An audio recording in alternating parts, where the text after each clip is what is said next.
Hello. కానమోకు కథావచనం మోహనవచనం పరిజ్ఞాన హితబాండం నిత్య చదువరి శ్రోతలకు ఆహ్వానం నమస్కారం.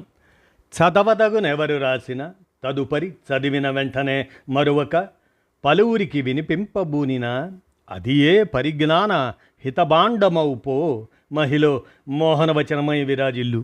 పరిజ్ఞాన హితబాండం లక్ష్యం ప్రతివారీ సమాచార హక్కు.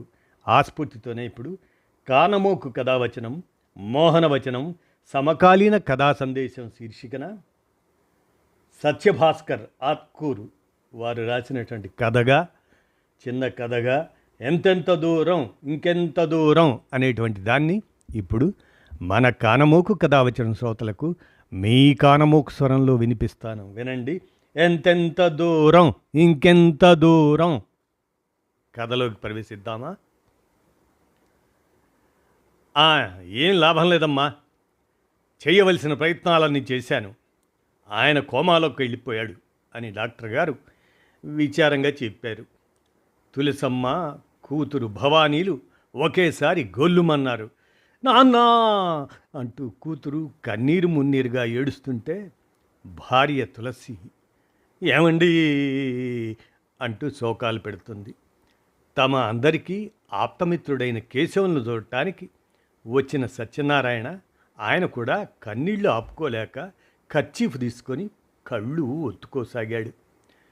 మనవడు ఆకాష్ చిన్న పిల్లవాడవటంతో ఏమైంది తెలియక వాళ్ళ అమ్మ కాళ్ళు పట్టుకొని ఏమైందమ్మా అంటూ గోల చేయసాగాడు. వీళ్ళ గోలతో డాక్టర్ గారి క్లినిక్లోని వాతావరణం అంతా గంభీరంగా మారిపోయింది. ఆగండి అని డాక్టర్ గారు ఒక్క అరుపు అరిచారు. దానితో ఉలిక్కిపడి వాళ్ళంతా ఏడుపులాపేసి డాక్టర్ వైపు ఏమిటి అన్నట్లు చూశారు. నేను చెప్పింది మీకేమైనా అర్థమైందా? అప్పుడే ఏమో అయిపోయినట్లు ఏడుపులు మొదలుపెట్టారు. ఆయన ఎప్పుడైనా స్పృహలోకి వచ్చి మామూలు మనిషి కావచ్చు అని అన్నాడు. అక్కడున్న వాళ్ళందరిలో ఆ మాటకు మొహాలు కొంత వికసించాయి. దానికోసం మనం ఏం చేయాలి డాక్టర్ గారు అని ఆతృతగా అడిగింది తులసమ్మ. భర్త బతికే అవకాశం ఉందని తెలిసి మళ్ళీ ఆమె ముఖంలో జీవం వచ్చింది. ముందు మీరంతా ధైర్యంగా ఉండండి, మనం ఒక ఆఖరి ప్రయత్నం చేద్దాం. మీరంతా ఆయనకు బాగా కావలసిన వాళ్లే. ఒక్కొక్కరుగా ఆయన చెవి దగ్గరకు ఆయనకు ఇష్టమైన ఒక మాట చెప్పండి. ఒక్కోసారి ఆ మాటకు ఆయన మనస్సు చెలించి స్పృహలోకి వచ్చే అవకాశం ఉంటుంది అని డాక్టర్ అన్నారు. ఆ మాటలకు అందరూ ఒకళ్ళ ముఖాలు ఒకళ్ళు చూసుకున్నారు. ముందు ఎవరు మొదలుపెట్టాలని మాట్లాడుకోసాగారు. ఇంతలో డాక్టర్ గారే కల్పించుకొని ఎక్కువ ఆలస్యం చేయకండి, నేనే చెబుతాను అని.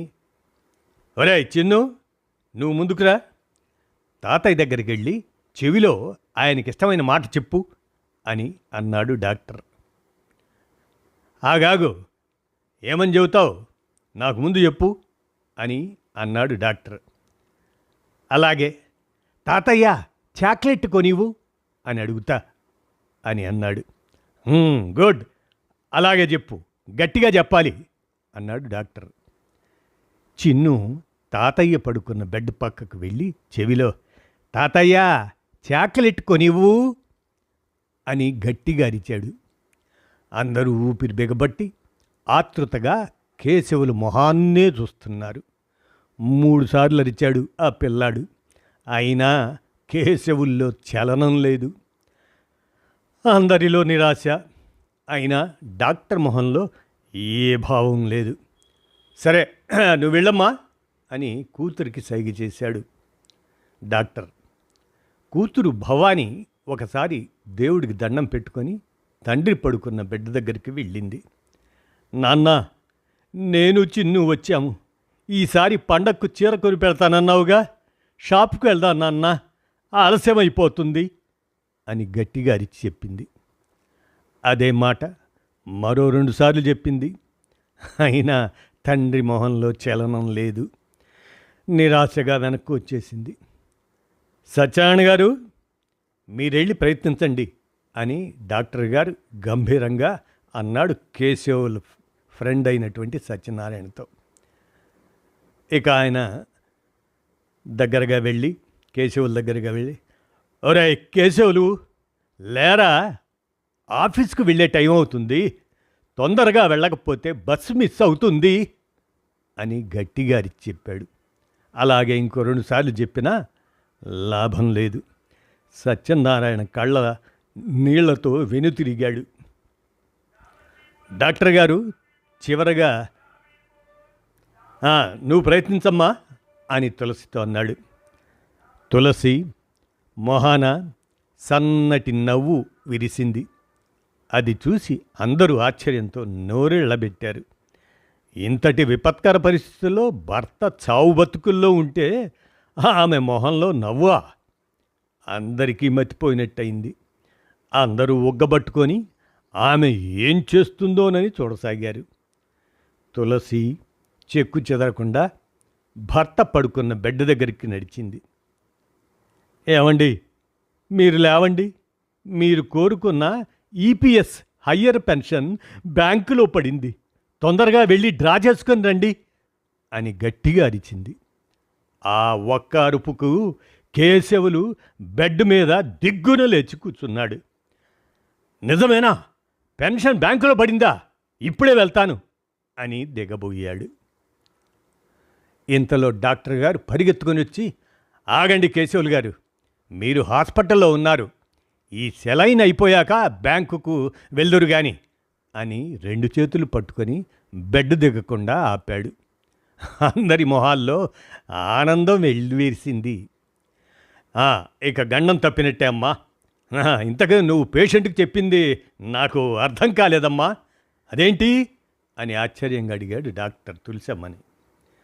మా బాధ ఏమని చెప్పుకునే డాక్టర్ గారు, మా ఆయన పనిచేసింది పెద్ద కంపెనీలోనే. వచ్చిన జీతం, రిటైర్మెంట్ బెనిఫిట్స్ అన్నీ కూడా పిల్లల చదువులు, పెళ్ళిళ్ళు, సంసారం, ఆ ఖర్చులకే సరిపోయాయి. తీరా రిటైర్ అయ్యాక మాకు వచ్చే పెన్షన్ 1000 రూపాయలు దాటం లేదు. అదేదో ఈపీఎస్ 95 అట దిక్కుమాలిన పెన్షన్ స్కీమ్ ఉంది. దాన్ని రద్దు చేసి పెన్షన్ పెంచాలని ఏళ్ల తరబడి పోరాడుతున్నారు. ఈ మధ్యనే సుప్రీంకోర్టులో కూడా గెలిచారు. అయినా కేంద్ర ప్రభుత్వం పెన్షన్ పెంచకుండా కుంటి సాకులు చెబుతూ సతాయిస్తూ వాయిదాలేస్తుంది. ఈయనకు ఆ పెన్షన్ ఎప్పుడు పెరుగుతుందా అని ఒకటే ధ్యాస. తెల్లవారులు రిటైర్డ్ ఎంప్లాయీస్ అసోసియేషన్తో కలిసి తిరుగుతూ ఉంటారు.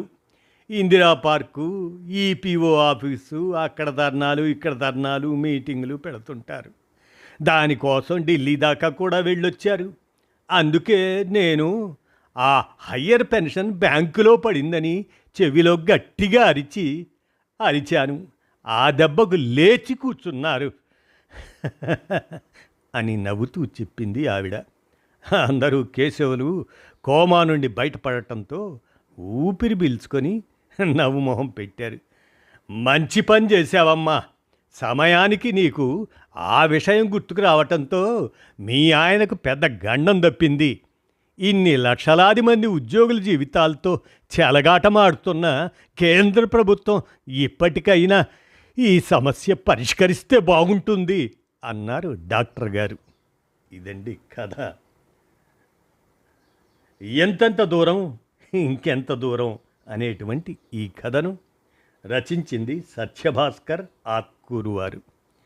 విన్నారుగా, అది సమకాలీన కథా సందేశం శీర్షికగా కానమోకు కథావచనం మోహనవచనం శ్రోతలకు మీ కానమోకు స్వరంలో ఈ అంశాన్ని వినిపించాను కథగా. ఎంతెంత దూరం ఇంకెంత దూరం, ఇదన్నమాట. విన్నారుగా, ధన్యవాదాలు.